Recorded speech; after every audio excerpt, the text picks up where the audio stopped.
Imagine the most colossal stage on planet Earth, the deafening roar of the Super Bowl 2026 halftime crowd, and two absolute global icons ready to completely shatter the internet. Usher, the undisputed king of R&B, personally handpicked and invited BTS's very own golden Maknae, Jungkook, to share that legendary spotlight. It was supposed to be an unprecedented, earth-shattering milestone bridging the music of the East and the West in front of hundreds of millions of viewers. But then, right when fans thought history was about to be made, it all came crashing down and the performance vanished into thin air. What really went down behind those heavily guarded closed doors? Why did such a once-in-a-lifetime dream collaboration get ripped away at the very last second?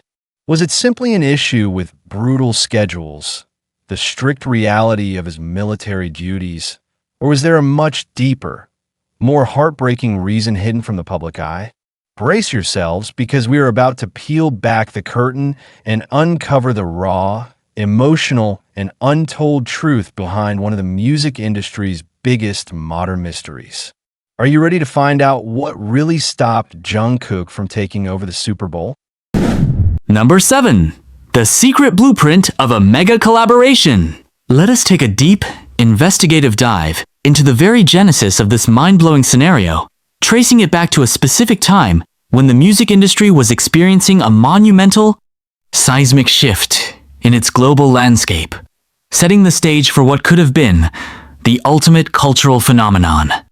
To truly understand the devastating gravity of this Miss Super Bowl 2026 opportunity, we have to rewind the clock and meticulously examine the unshakable foundation built between Jungkook and Usher.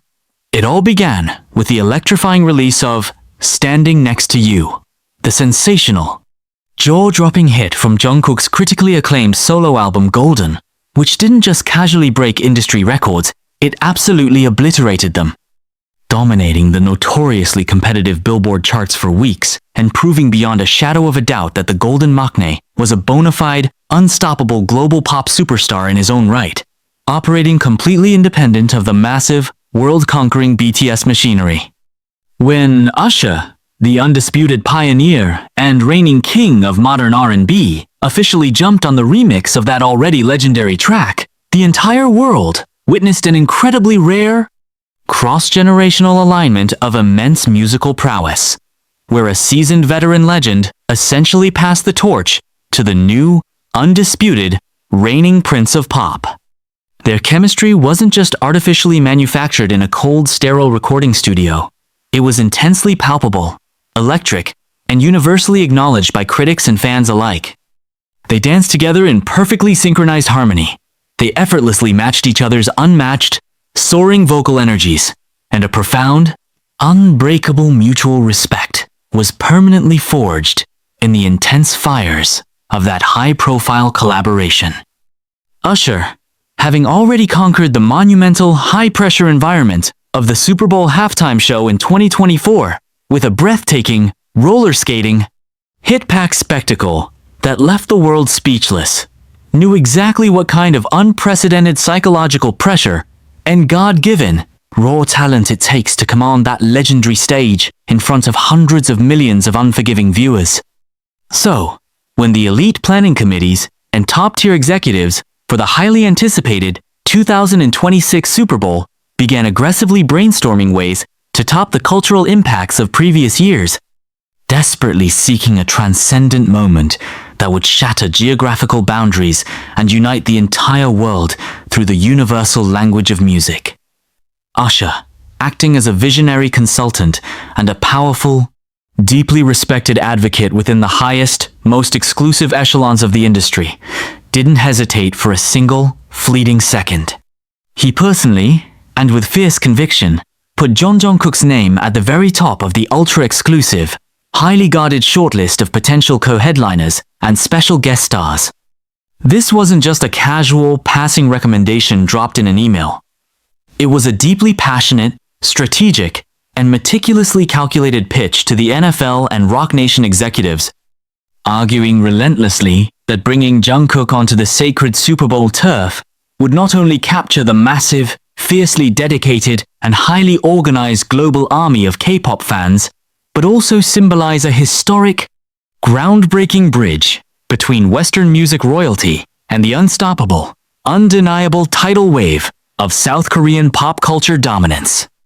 Imagine, if you will, the intense, sweat-inducing scene behind those heavily fortified boardroom doors, top-tier producers, visionary stage designers, and hardened network executives looking at the staggering analytics, the billions upon billions of streams, the sheer, unadulterated, blinding star power of Jungkook, and collectively realizing that this was the golden, once-in-a-lifetime ticket to securing the most watched, most talked about television event in human history. The blueprints were allegedly drawn up in absolute, impenetrable secrecy. Insiders and industry veterans whispered in hushed tones about a conceptual, multi-million-dollar stage design that would flawlessly blend Usher's smooth, swaggering, Atlanta-born R&B aesthetics with Jungkook's sharp, mesmerizing, cutting-edge, razor-precise K-pop choreography.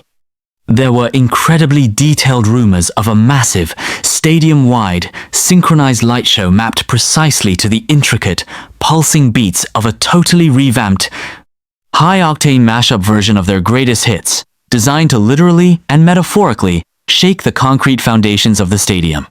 For Jungkook, who at that very moment was quietly navigating the grueling, unglamorous realities and strict, unforgiving schedules of his mandatory South Korean military service, receiving this incredible, world-stopping invitation must have felt like a surreal, completely out-of-body experience. You have to truly understand the heavy, emotional weight of this exact moment. Every single artist, from the very minute they first hold a microphone and sing into a mirror, dreams of the Super Bowl. It is the absolute, undisputed pinnacle, the Mount Everest of live entertainment. For a young, endlessly ambitious boy from Busan, who started his humble journey tirelessly dancing in small, damp underground studios, to be personally invited by his ultimate idol to perform at the biggest, most spectacular sporting and cultural event in the United States, it was a profound validation far beyond his wildest, most audacious imaginations. It was the ultimate, undisputed testament to his relentless blood, sweat, and tears. The sheer, terrifying magnitude of the pressure combined perfectly with the intoxicating, adrenaline-pumping thrill of such a colossal opportunity created an atmosphere of intense, almost unbearable anticipation among his management team at HYBE.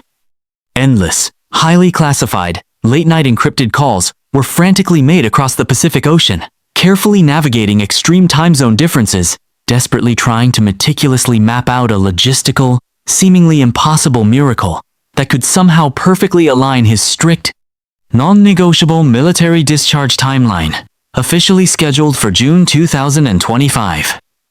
With the incredibly demanding, physically grueling, months-long rigorous rehearsal schedules absolutely required for a flawless February 2026 Super Bowl performance. Everything was hanging precariously by the thinnest, most fragile of threads, yet the hope burning inside their hearts was so intensely bright, it was almost blinding to look at. The overarching narrative was utterly perfect, the combined talent was statistically undeniable, and the massive global stage was practically fully set for what would unquestionably be remembered in history books as the greatest, most significant musical crossover of the entire 21st century. But as we all intimately know in the ruthless, wildly unpredictable, and often deeply unfair world of global entertainment, perfectly laid, beautifully structured plans are almost always the very first tragic casualties of harsh, unbending reality. The billions of fans, completely and blissfully unaware of the monumental, high-stakes negotiations silently happening in the corporate shadows, simply continued to stream his music on repeat, eagerly and passionately counting down the days until his glorious military return, completely oblivious to the earth-shattering fact that their beloved golden Maknae was standing right on the perilous precipice of rewriting American sports and music history. Let us pause for a moment and truly, deeply reflect on the immense emotional turbulence that must have been violently swirling inside Jungkook's mind during those crucial, agonizing weeks of negotiation. Being entirely stripped of his glittering, untouchable pop star persona, wearing a standard issue, camouflage military uniform, and enduring the physically grueling, mentally exhausting daily routines of a dedicated soldier in the South Korean army, he was living a life literal worlds apart from the dazzling, neon-lit glitz, screaming crowds, and overwhelming glamour of Los Angeles. Number 6.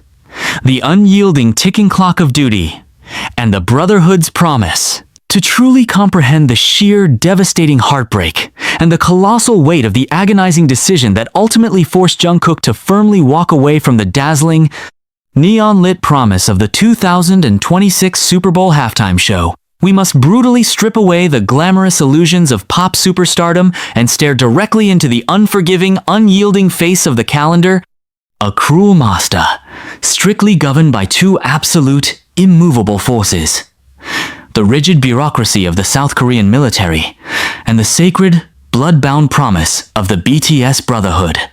Let us meticulously break down the agonizing, high-stakes timeline that transformed a beautiful, historic dream into an inescapable, soul-crushing logistical nightmare.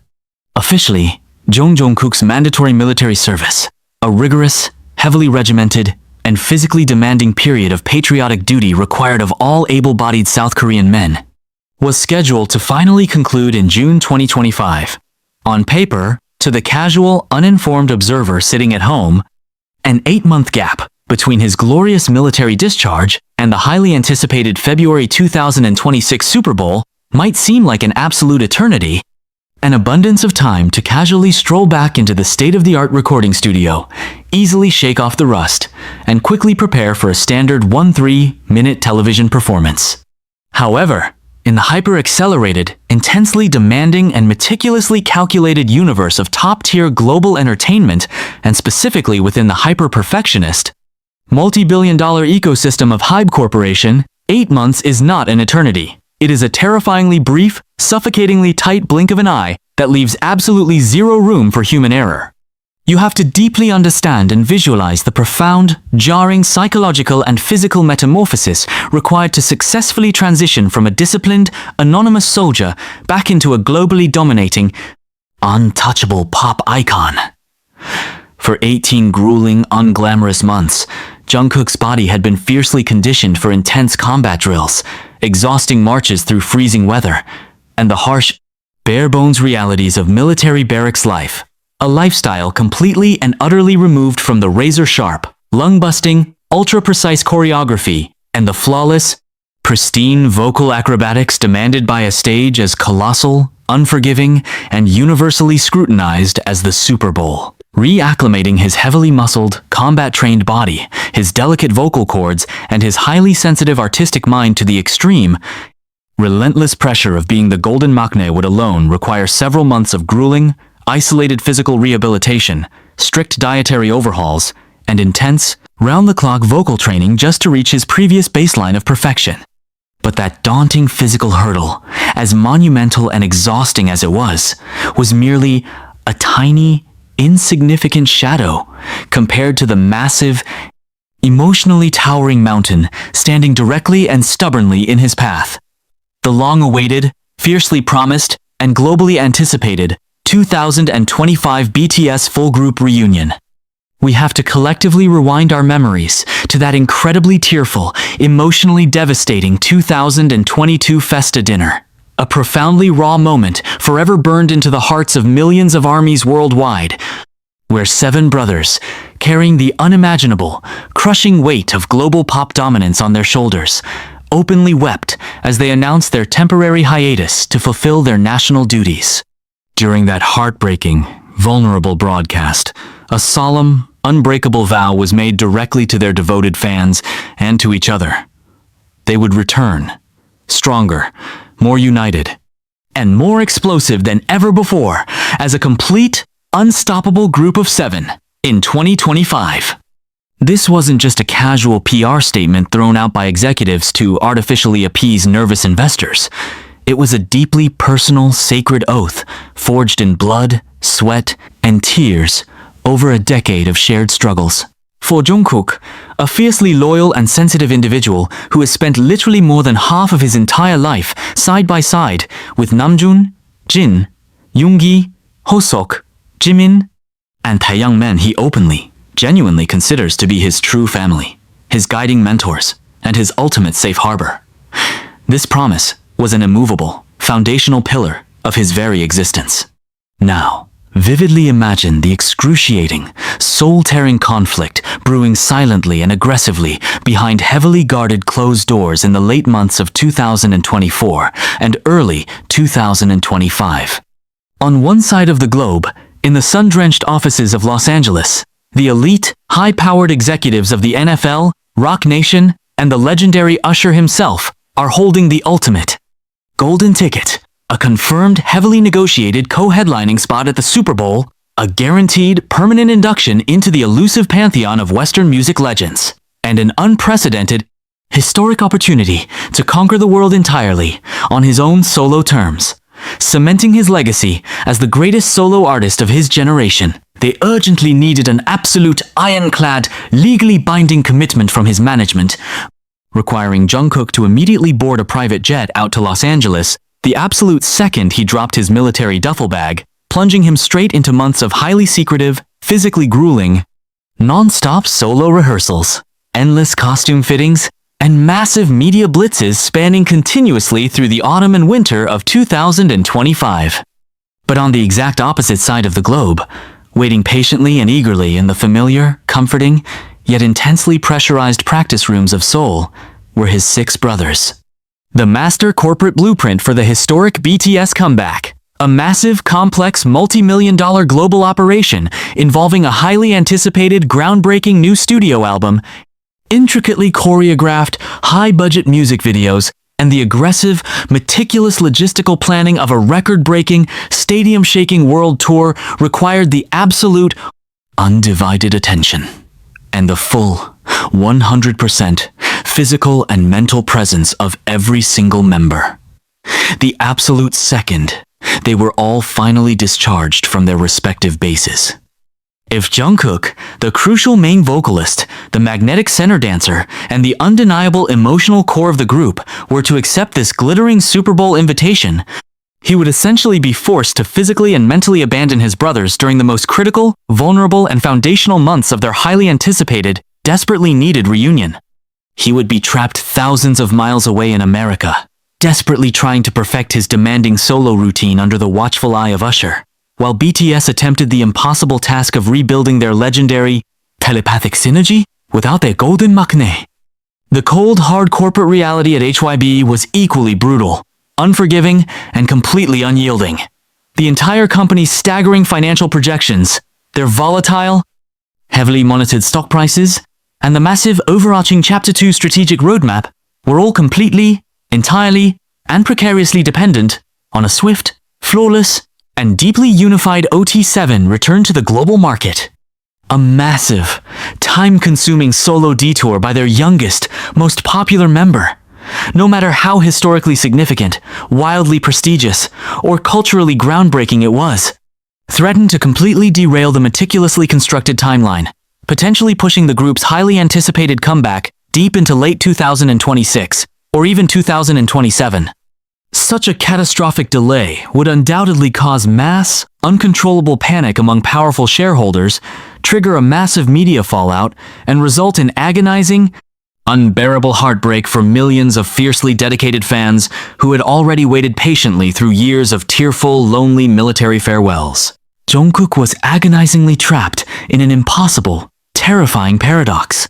To reach out and grasp the ultimate, glittering solo crown that every artist dreams of, he would have to temporarily, yet significantly, let go of the very hands that had tirelessly helped him build his musical empire from the ground up. The mental and emotional toll of this devastating realization must have been absolutely suffocating, keeping him awake through countless freezing nights in his military bunk.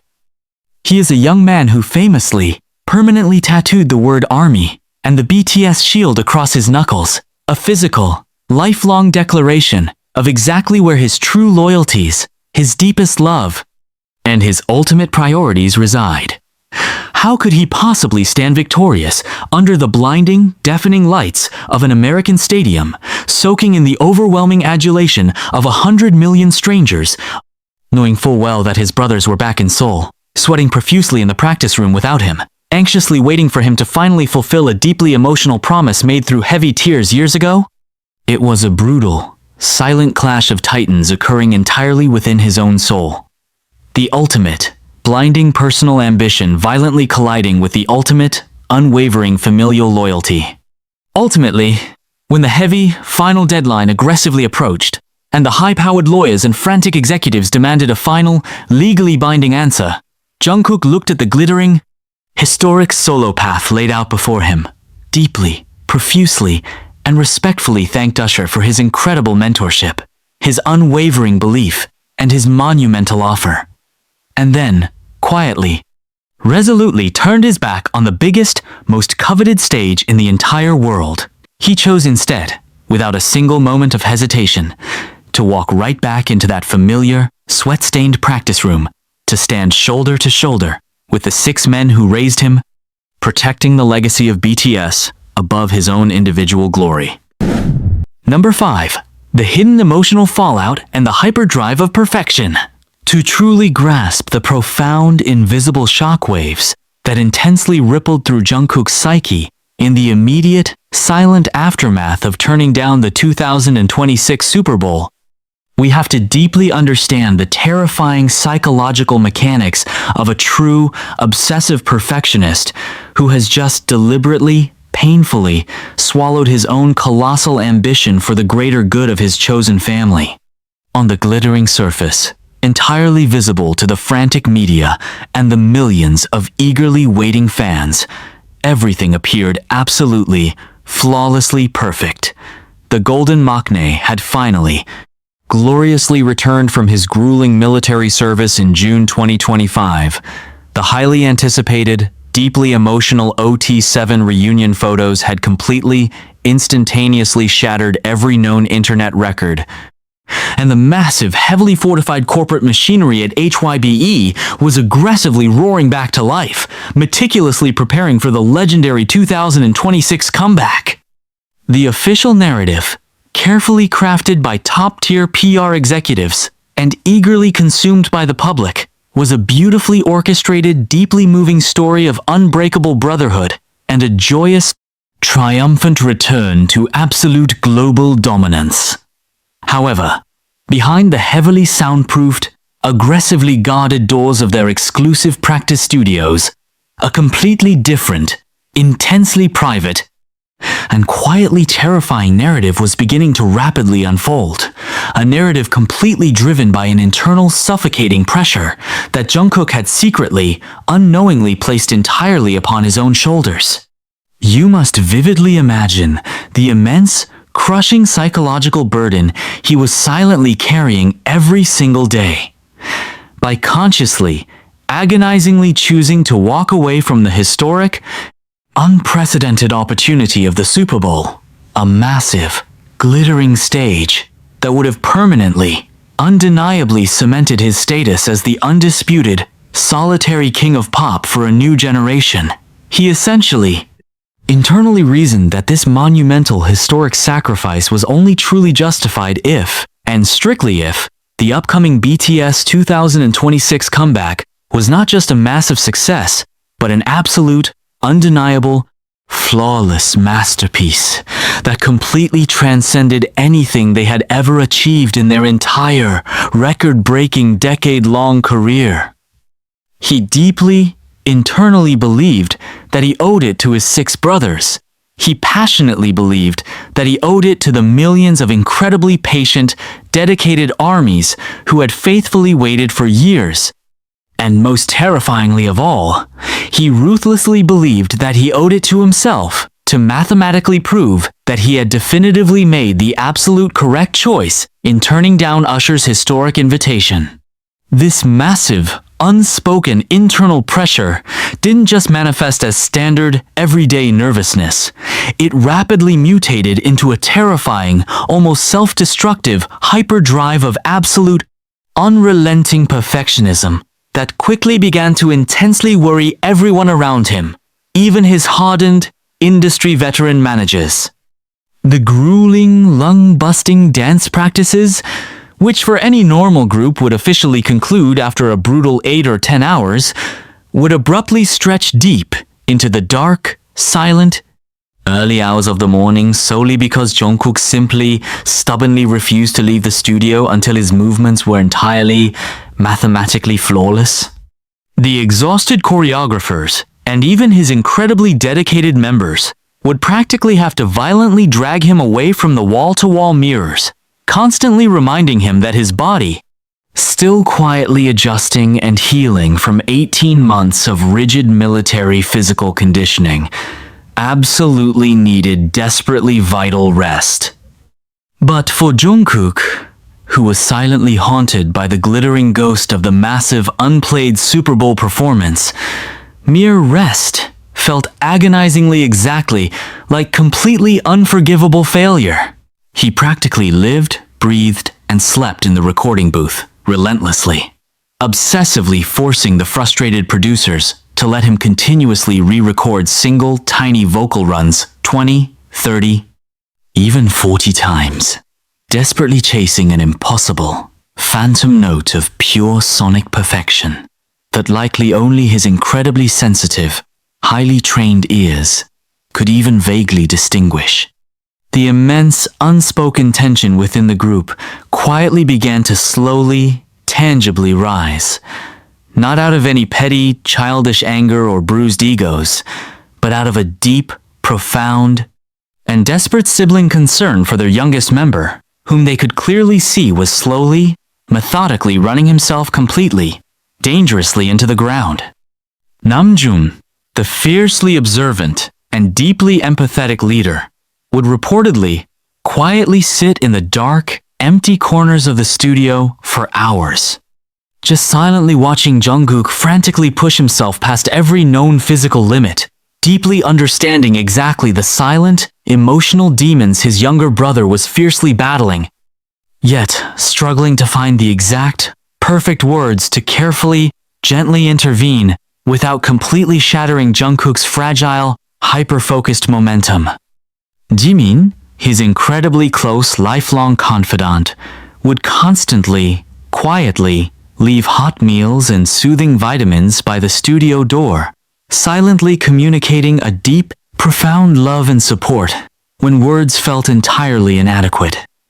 The heavy, emotional irony of the entire situation was absolutely staggering and deeply heartbreaking. In his desperate, frantic attempt to ensure that his massive sacrifice for the group was entirely, undeniably worth it, he was simultaneously, inadvertently isolating himself deep within an incredibly lonely, punishing fortress of his own intense making. It wasn't that he regretted his monumental decision. He fiercely loved his brothers more than life itself, and his loyalty remained absolutely, unshakably absolute. But the sheer, terrifying magnitude of what could have been, the massive, glittering alternate reality where he stood entirely alone, triumphant under the deafening, blinding lights of the American stadium, required a monumental, almost superhuman level of internal processing that he simply had absolutely no time to actually do. The aggressively looming, highly anticipated 2026 World Tour, specifically the massive, groundbreaking, and incredibly complex Arirang concept that they had all been secretly, meticulously conceptualizing for months, demanded his complete, undivided, 100% artistic focus. He had completely transformed all of that massive, unspent, explosive Super Bowl energy, all of that intense, pent-up, lingering what-if frustration, directly into the incredibly sharp, focus blade of their new, aggressive choreography, completely determined to violently slice through the incredibly high expectations of the world, and undeniably prove that BTS, standing fiercely together as seven, was a far more powerful, unstoppable force than any single, solitary stage, no matter how historically massive or culturally significant. This intense, hidden internal struggle eventually culminated in a deeply emotional, profoundly raw, behind-the-scenes confrontation during a late-night, exhausted practice session just weeks before the tour's massive kickoff. A fiercely private moment where the exhausted members finally, tearfully intervened, forcefully pulling him back from the dangerous brink of complete physical exhaustion and forcefully reminding him that their greatest, most powerful strength had never ever been about absolute, solitary perfection, but about their deeply messy, chaotic, and profound human connection with each other. But just as the internal emotional storms finally seemed to quietly settle, a massive, external shockwave was violently preparing to completely hit the entire industry out of absolutely nowhere. And it involved a completely unexpected, massive, strategic power move from none other than Stray Kids, aggressively challenging the very global landscape that BTS had just fiercely fought so hard to seamlessly return to. How did this completely unforeseen, aggressive rivalry unexpectedly reignite Jungkook's fiercely competitive spirit right before their massive comeback? And what hidden, incredible mystery surrounding Stray Kids in 2026 forced BTS to completely, drastically alter their entire strategic approach at the absolute last minute? Are you prepared to dive into the massive, high-stakes collision course between these two undisputed titans of the industry? Number 4. The unforeseen rivalry in the Stray Kids 2026 phenomenon. To fully grasp the intense, highly combustible atmosphere surrounding the global music industry in early 2026, we have to aggressively zoom out and carefully examine the rapidly shifting, fiercely competitive chessboard of international pop culture, where absolute loyalty is constantly tested and the undisputed kings of a genre were suddenly facing an unprecedented, multi-front war for global supremacy. While BTS was painfully, meticulously piecing themselves back together behind heavily fortified, soundproof doors in Seoul, fiercely dealing with the heavy, unspoken emotional fallout of Jungkook's monumental Super Bowl sacrifice, the rest of the world absolutely did not just politely hit the pause button and wait for their glorious return.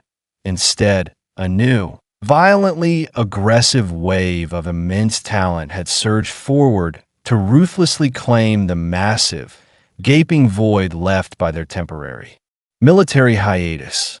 At the absolute forefront of this relentless, earth-shattering cultural tsunami was Stray Kids, a fiercely independent, dangerously creative powerhouse group who had completely stopped playing by the traditional, safe industry rules and had instead orchestrated a series of brilliant, highly aggressive power moves in 2026 that sent genuine, terrifying shockwaves straight through the executive boardrooms of every major label in America and South Korea.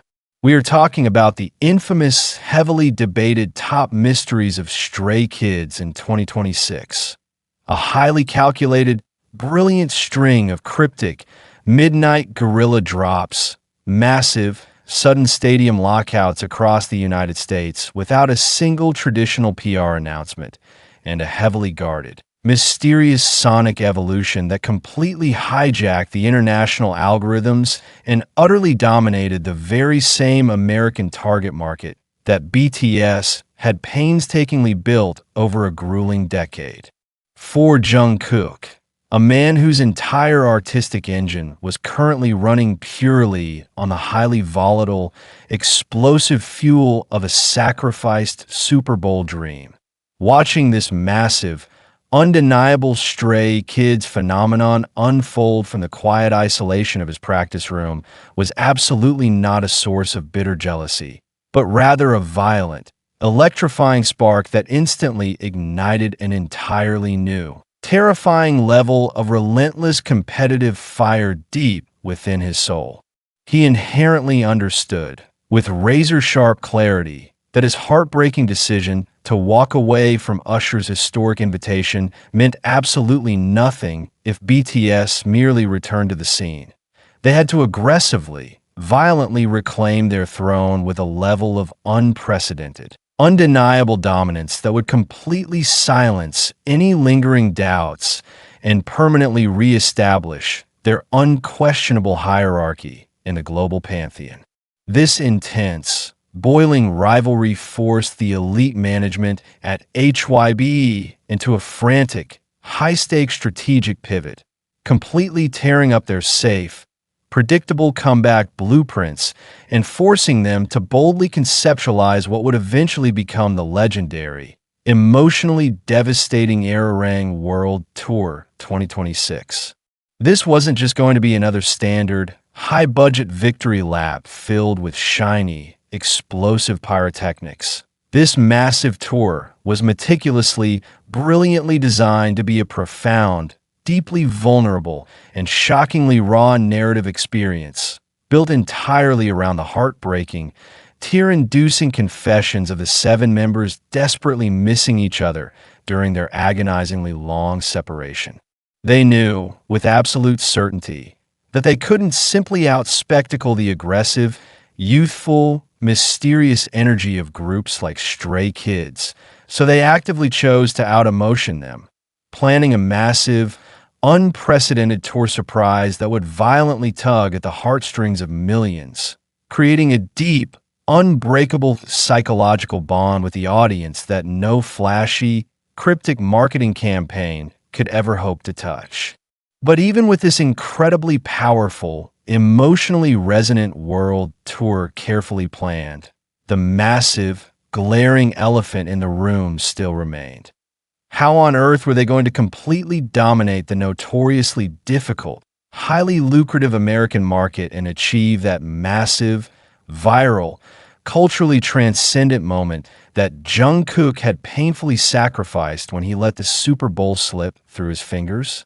The brilliant, highly unconventional answer to that million-dollar question completely blindsided the entire entertainment industry, bypassing traditional, stuffy late-night television entirely and violently invading a completely different, unexpectedly intimate corner of American pop culture.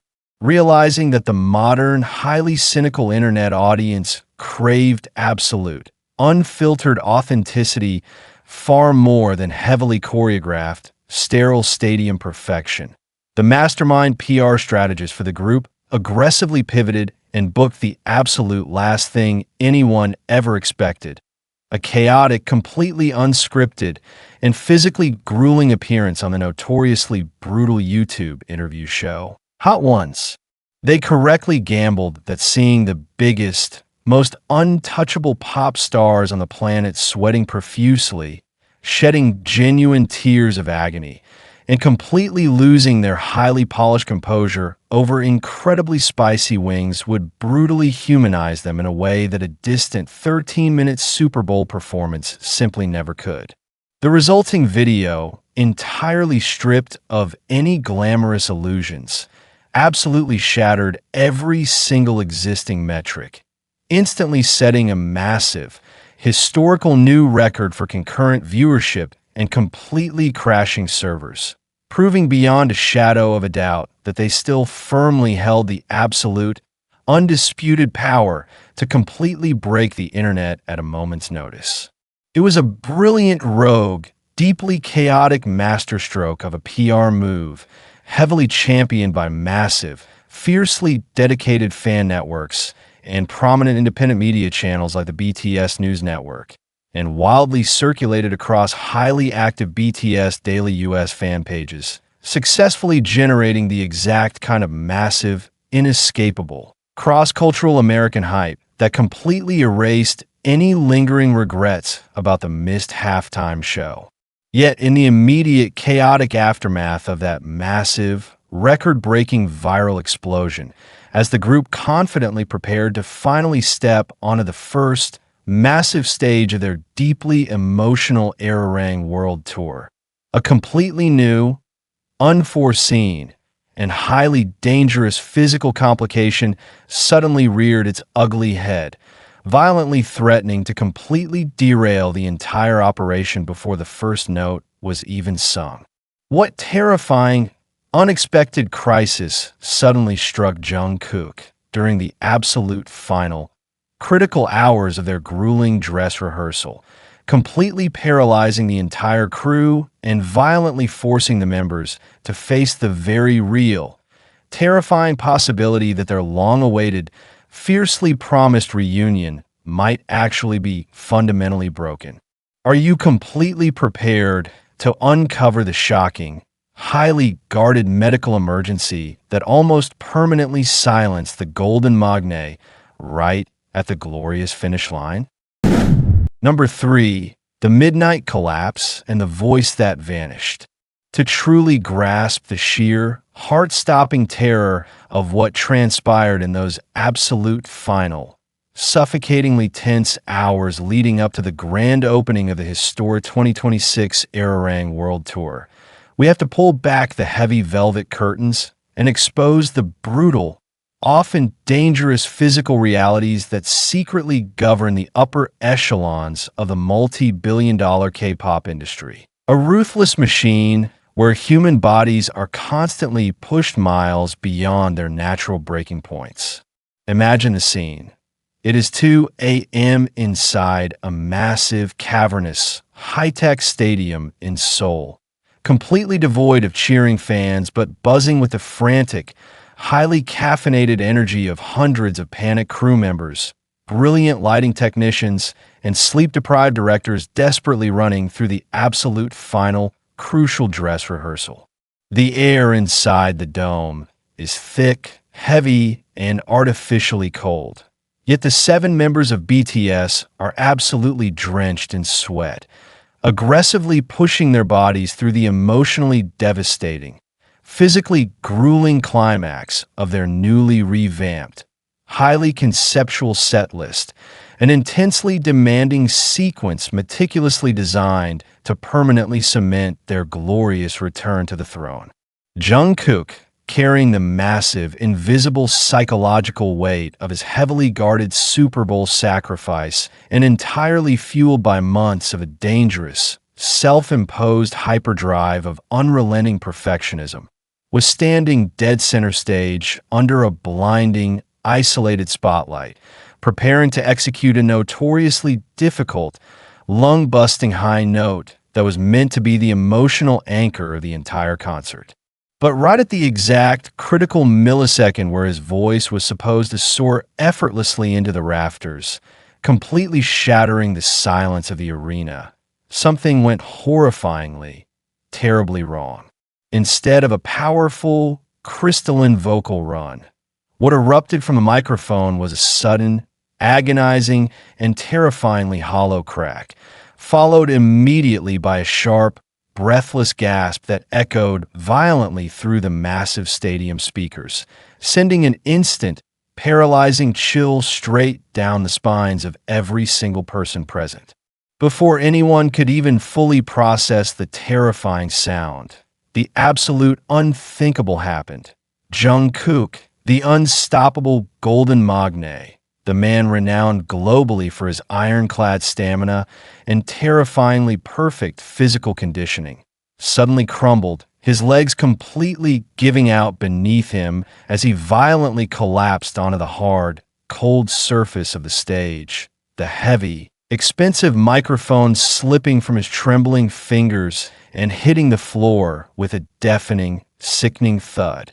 The sheer unadulterated panic that instantly erupted in that massive, empty stadium was absolute, pure, cinematic chaos, the kind of terrifying reality check that violently shatters the carefully constructed illusion of pop star invincibility.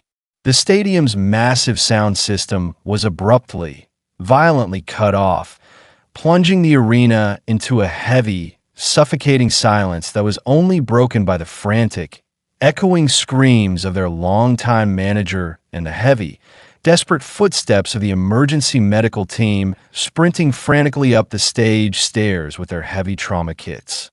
But faster than any medic, faster than any frantic director, were his 6 brothers, Namjoon, Jin, Yoongi, Hoseok, Jimin, and Taeyong instantly, violently broke their strict formations, sprinting across the massive stage and throwing themselves onto the floor, creating a fierce, impenetrable, highly protective human shield around their fallen youngest member, their faces completely drained of color and etched with a profound, soul-crushing terror that no amount of media training could ever possibly hide.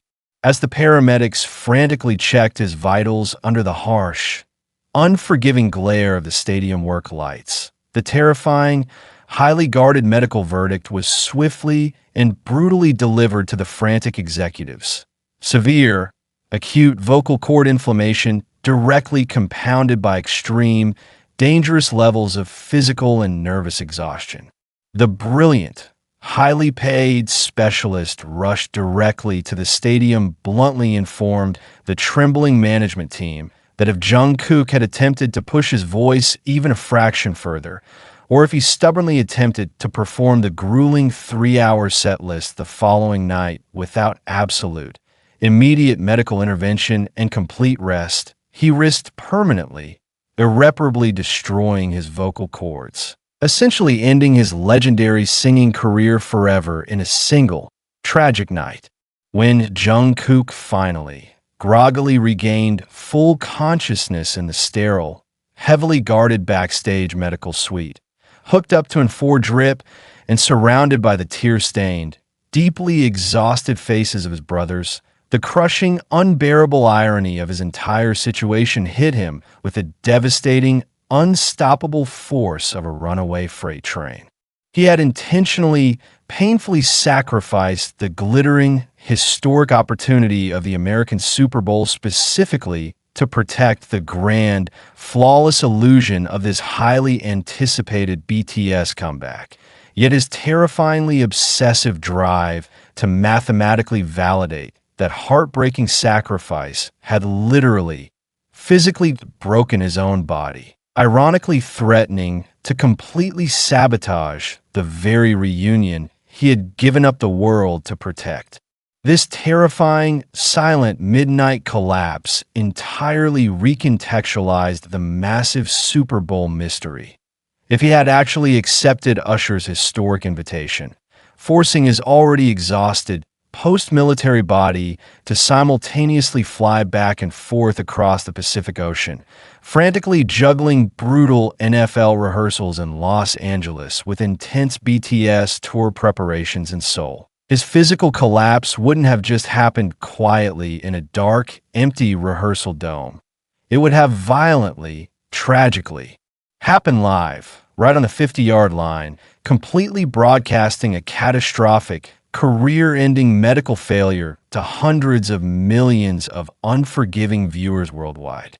In a deeply profound, almost tragically beautiful way, the fierce, uncompromising loyalty that forced him to stay in Seoul had subconsciously acted as a massive, life-saving safety net, protecting him from a level of global physical destruction that his ambitious mind was simply too blinded to foresee. However, this profound, philosophical realization did absolutely nothing to solve the massive, multi-million-dollar, immediate crisis violently screaming right in their faces. The historic sold-out Arirang World Tour was officially scheduled to forcefully open its massive doors to 70,000 fiercely dedicated, screaming fans in literally less than 24 hours, and their incredibly crucial main vocalist, the very emotional center of gravity for the entire group, was strictly, medically forbidden from singing a single, solitary note. The panic within the HYB executive boardrooms reached absolute, critical mass, with desperate investors demanding a complete, devastating cancellation. But the 7 members, locked securely inside that tiny backstage clinic, absolutely refused to surrender to defeat. How did this terrifying, catastrophic medical emergency force BTS to make the most daring, unprecedented, and incredibly risky creative pivot in the entire history of live entertainment, completely rewriting the rules of a pop concert overnight? What deeply moving, profoundly vulnerable secret strategy did they unleash upon a massive, unsuspecting audience the very next day that completely turned a massive, potential disaster into the single most legendary, emotionally shattering performance of their entire decade-long career? Are you completely prepared to discover how a broken voice ultimately created the loudest, most powerful roar the industry has ever heard? Number 2. The Arirang Miracle and the 7 Heartbreaking Confessions. To truly comprehend the sheer, unadulterated magic and the profound historical weight of what unfolded on that fateful opening night of the 2026 Arirang World Tour, we must completely discard every single preconceived notion of what a traditional, highly produced pop concert is supposed to look like in the modern, fiercely competitive entertainment industry. The massive high-tech stadium in Seoul was absolutely packed to the brim, vibrating violently with the nervous, electrifying energy of 70,000 fiercely dedicated fans who had waited agonizingly for years to see their 7 boys finally reunited, completely unaware of the terrifying, catastrophic medical crisis that had nearly forced a devastating cancellation just hours prior. When the heavy, dramatic velvet curtains finally, slowly parted and the massive stadium lights aggressively flared to life, the crowd did not see the usual, highly choreographed, explosive opening dance number filled with blinding pyrotechnics designed to artificially pump adrenaline. Instead, they saw 7 incredibly vulnerable, deeply exhausted men standing entirely still, shoulder to shoulder in a simple, straight line, completely stripped of their glittering, armor-like stage costumes and wearing simple, plain clothing, looking less like untouchable global deities and far more like a bruised, battered, yet unbreakable family. The massive stadium instantly fell into a heavy, suffocating silence as Namjoon, his voice visibly trembling with a raw, unfiltered emotion that no media training could ever possibly manufacture, slowly raised his microphone and bravely confessed the terrifying, highly guarded truth about Jungkook's catastrophic medical emergency and his strict, non-negotiable inability to sing. In any normal, highly commercialized setting, this devastating announcement would instantly trigger a massive wave of angry boos, frantic demands for refunds, and an absolute PR nightmare. But this was absolutely not a normal audience.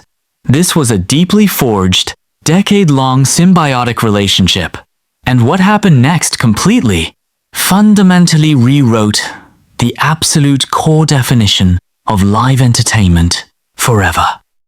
Instead of bitterly apologizing and ending the show, the members bravely executed the most daring, intimately vulnerable creative pivot in history, entirely abandoning their heavily structured, multi-million-dollar setlist to transform the massive, intimidating stadium into a deeply personal, heartbreakingly raw confessional space, initiating the now legendary sequence that the world would soon reverently refer to as the 7 Heartbreaking Confessions.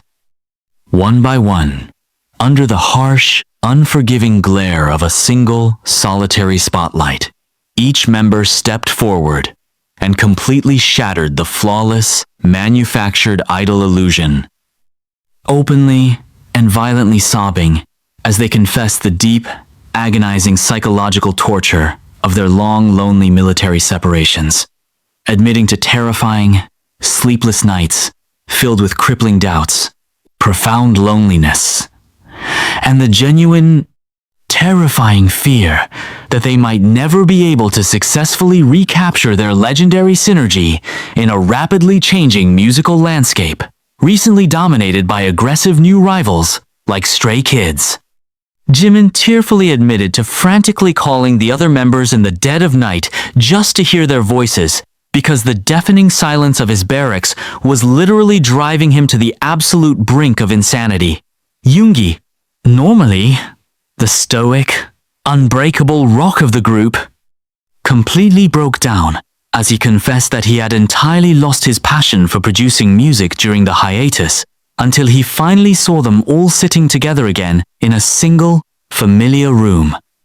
But the absolute, most earth-shattering moment of the entire night, the precise second that completely recontextualized everything we thought we knew about their triumphant 2026 return, came when Taehyung gently placed his hand on Jungkook's violently shaking shoulder and publicly, for the very first time, revealed the massive, fiercely protected secret of the Super Bowl 2026 invitation to the entire stunned world.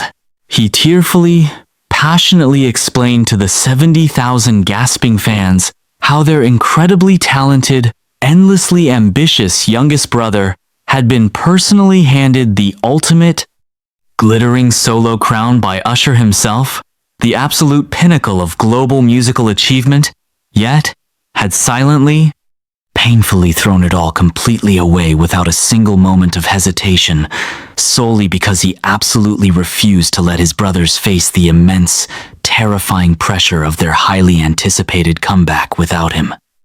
The sheer, overwhelming magnitude of that monumental sacrifice violently crashed over the massive stadium like a tidal wave of pure, unadulterated emotion, instantly transforming the stunned silence into a deafening, unified roar of profound, heartbreaking gratitude as fans openly collapsed in the aisles, crying uncontrollably. And then, the true, unprecedented Arirang World Tour surprise was finally, gloriously unleashed as the heavy, familiar backing track for their grand finale slowly began to play through the massive stadium speakers. Jungkook, completely unable to utter a single note and physically exhausted from the heavy emotional toll, simply stood center stage, aggressively crying, his face buried deeply in his trembling hands, entirely overwhelmed by his own perceived physical failure to deliver for his fans. But the sweeping music did not remain empty for long. Completely spontaneously, without a single visual prompt, commanding gesture, or direction from the stage directors, 70,000 fiercely dedicated fans violently, passionately stepped up to fill the massive void, flawlessly hitting every single one of Jungkook's complex, high-flying vocal runs with a terrifying, breathtaking precision that absolutely shook the heavy concrete foundations of the massive dome. It was the most awe-inspiring, spine-tingling manifestation of pure, unconditional love ever recorded in live music history. A massive, stadium-wide choir, desperately screaming the deeply emotional lyrics into the cold night sky, completely carrying their broken, exhausted main vocalist when he physically could not carry himself. For Jungkook, standing completely paralyzed amidst that deafening, angelic roar of 70,000 voices singing his parts, the heavy, agonizing ghost of the unplayed Super Bowl was instantly, permanently exorcised from his deeply troubled soul, forever. He deeply, profoundly realized in that exact, miraculous moment that standing entirely alone, isolated on the massive, cold, highly commercialized 50-yard line in America, completely surrounded by 100 million casual, fickle viewers who only cared about the fleeting visual spectacle, could never, ever possibly replicate the deeply profound, soul-anchoring warmth, the absolute, unconditional, familial acceptance, and the intensely powerful, life-saving loyalty that he was currently experiencing right there, standing shoulder to shoulder with his 6 brothers and the millions of fans who had just literally become his voice. Number 1. The King's Respect and the Ultimate Olive Branch. To truly appreciate the profound, industry-shaking resolution to this epic, deeply emotional saga, we must instantly teleport our minds thousands of miles away from the deafening, tear-soaked stadium in Seoul, straight into the quiet, ultra-luxurious confines of a private recording studio in Atlanta, Georgia. There, sitting entirely alone in the dimly lit control room, bathed in the soft, blue glow of a massive computer monitor, sat Usher, the undisputed king of R&B, the very man who had passionately, relentlessly championed Jungkook for the biggest stage on planet Earth. The entire global internet was completely ablaze, violently saturated with millions of shaky, tear-filled, low-resolution fancam videos rapidly circulating across every single social media platform, documenting the absolute, unadulterated miracle of the Arirang World Tour opening night. When Usher finally pressed play on the viral footage, expecting to see a standard, highly polished K-pop spectacle, he was instead instantly hit with the profound, devastatingly raw sight of a deeply exhausted, physically broken Jungkook violently sobbing into his hands while 70,000 fiercely dedicated fans flawlessly sang his parts, carrying him when his own body had terrifyingly failed him. For a seasoned, hardened industry veteran like Usher, a man who has literally seen and done it all, who has stood triumphantly at the absolute, glittering peak of the music business and successfully conquered the heavily scrutinized, incredibly intense Super Bowl halftime show himself, watching this incredibly vulnerable, fiercely authentic display of unconditional love and unbreakable brotherhood was a completely paradigm-shifting, soul-stirring revelation.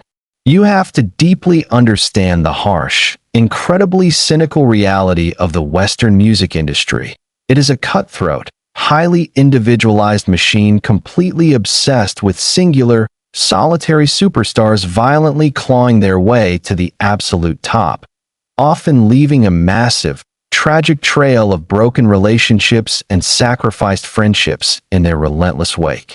When Usher had initially received the heartbreaking, legally bound rejection from HYBE executives months prior, politely informing him that Jungkook had officially, firmly declined the historic Super Bowl invitation, he had naturally, understandably felt a sharp, bitter sting of professional disappointment, perhaps even quietly questioning the sheer, seemingly irrational logic of a young artist willingly throwing away the ultimate, golden ticket to absolute global immortality. He had known, with absolute, mathematical certainty, that they would have completely destroyed that massive stage together, rewriting the very fabric of pop history. But sitting there in the quiet dark, watching Taeyong bravely, tearfully confess the staggering, hidden magnitude of Jungkook's silent sacrifice to the weeping stadium, and witnessing the sheer, unparalleled, earth-shattering power of a massive collective family stepping up to protect their youngest member, a profound, overwhelming sense of deep, unwavering respect completely washed over the legendary R&B icon. He suddenly, profoundly realized that the Super Bowl, for all its massive, blinding glory, hundreds of millions of viewers, and unlimited, explosive pyrotechnic budgets, was ultimately just an incredibly fleeting, 13-minute commercial spectacle, whereas the deep, blood-bound loyalty, the fiercely protected brotherhood of BTS, and the unbreakable, almost spiritual connection they shared with their fans was an incredibly rare, eternal phenomenon that literally no amount of corporate money, network television exposure, or solo prestige could ever possibly buy. Jungkook hadn't foolishly run away from greatness. He had bravely, remarkably chosen a far more difficult, vastly more profound version of it. He had chosen the grueling, messy, beautiful reality of family over the cold, isolated, highly commercialized throne of solitary pop supremacy. Deeply moved by this raw, undeniable truth, Usher didn't just casually send a standard, sterile PR congratulatory tweet or a generic, heavily manicured press release. Instead, he completely bypassed the massive, complicated corporate machinery of both their labels and executed a highly secretive, deeply personal maneuver that would forever cement their bond as legendary brothers in arms. He quietly reached out to his most trusted, elite contacts, aggressively pulling massive, top-tier strings to secretly clear a massive, hidden window in his own relentlessly packed, highly demanding international schedule. Several weeks later, entirely unannounced and operating under a blanket of absolute, impenetrable secrecy, a massive, sleek private jet quietly touched down at a heavily guarded VIP terminal during the highly anticipated, heavily sold-out Los Angeles leg of the massive Arirang World Tour. The massive, roaring crowd of 80,000 fans packed tightly into the massive California stadium had absolutely no idea what was about to violently hit them. Right in the middle of the concert, as the hauntingly beautiful, familiar intro chords of Standing Next to You slowly began to echo through the massive stadium speakers, the main stage suddenly, unexpectedly, went completely pitch black.